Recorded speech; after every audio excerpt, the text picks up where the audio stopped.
All right, welcome to Broncos Country Tonight. Let's go ahead and break down the Broncos' loss to the LA Chargers, 19-16. Ben, we'll start with some kind of general takeaways. We'll get to our key takeaways coming up in the next segment, but some general takeaways from this game. I thought there were definitely moments. I mean, once again, for me, it kind of sums up what this season has been about for this team because they can't really put together a full, complete game. The first half, there was some inconsistencies. They played better late, which is what we saw the last time they played the Chargers, but it wasn't quite enough. I thought offensively for the Broncos, they made good move. They moved the ball when they wanted to. They only had the 1-3 and out.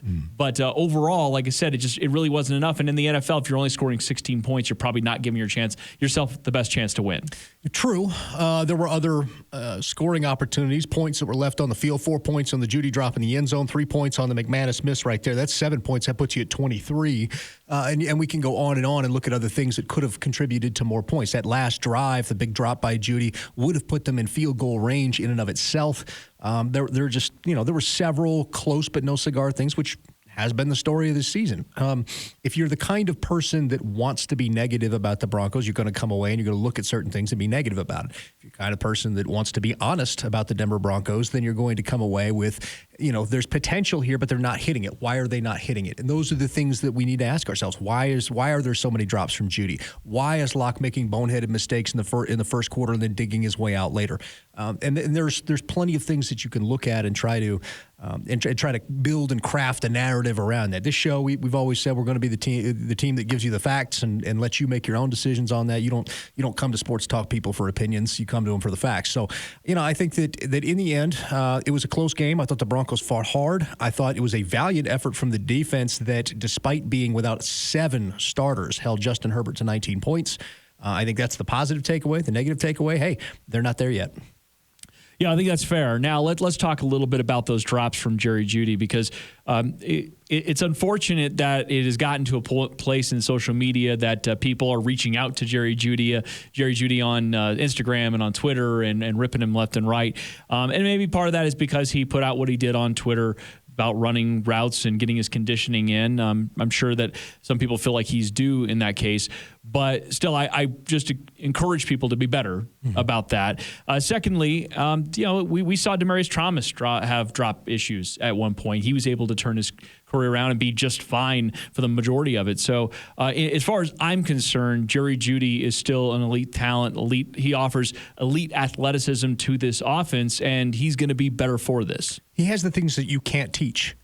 You can teach a guy to catch better. If you go look at the tape, this is the first thing I did. I finally got tired of seeing Jerry Jeudy drop balls, so I went back to the tape and I said, why is he dropping the balls? And it looks to me like he lets the ball get a little too in on him, and he tries to catch it with the palm of his hand instead of using the fingertips to help slow the rotation down. If you do it with the palm, that's hitting a hard surface, and it's always going to be more difficult to do. So I think there's a coaching point here that Jerry Jeudy can be coached up and do better with this.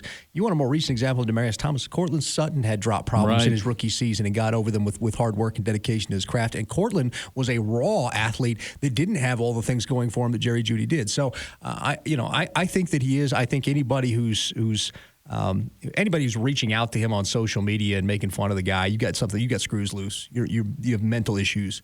Anybody who calls him a bust at this point doesn't know what they're talking about. It's impossible to judge a receiver after 1 year. So take the bad takes, throw them out the window. You know why you're here. You don't deal with that BS. Let's hope Jerry gets it together and go from there. We'll talk a little bit more about it in our key takeaways as well. But, I mean, the fact is he had a few of those issues coming out of college, even at Alabama, when we knew he was going to be one of the top flight wide receivers, had a few drops.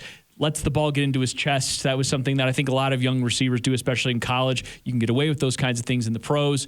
The windows are more narrow. The opportunities are more tight. And it's a great point you bring up about hitting it in the palm because I had seen that, but I hadn't kind of put it all together. Yeah, and the other part of this is the quarterbacks throw the ball a little bit harder in the pro game. Tua's velocity was not particularly high. He's not Alex Smith, but he kind of throws lollipops a little bit that are easily catchable balls. Drew Lock throws lasers. He does. For whatever else you think about him, he throws the ball pretty hard. And so as a receiver, you've got to be cognizant of that. You've got to understand that, and you've got to make a more concerted effort to make sure you make that catch. So where are we at in Drew Lock's development here as he's got one more game, of course, against the Raiders coming up? I felt like he he looks more and more confident each time I see him, and he's stepping up in the pocket. One of the things that drove me crazy about his play early on in the season was his tendency to drift, his tendency to not trust that he can step up and make throws. I saw a lot more of that in this game than I remember seeing earlier in the year. Yeah, I think that the takeaway here is if you want to use an overused trope, we can do the report card thing and we say incomplete. And that's not a reflection on his passes to Jerry Jeudy. That's more of a it's incomplete on a grading. He's getting better each game. The grades bear this out too. You can look at Pro Football Focus, DVOA, CPOE, points expected per play, yards per drive. You can look at all that. They're increasing every game. He's getting better every game incrementally. The question is he getting better fast enough? And what's the ceiling? Those are the questions you have to ask yourself going into next year. I still think they're going to bring a veteran free agent in as competition. I still think that's the smart thing to do.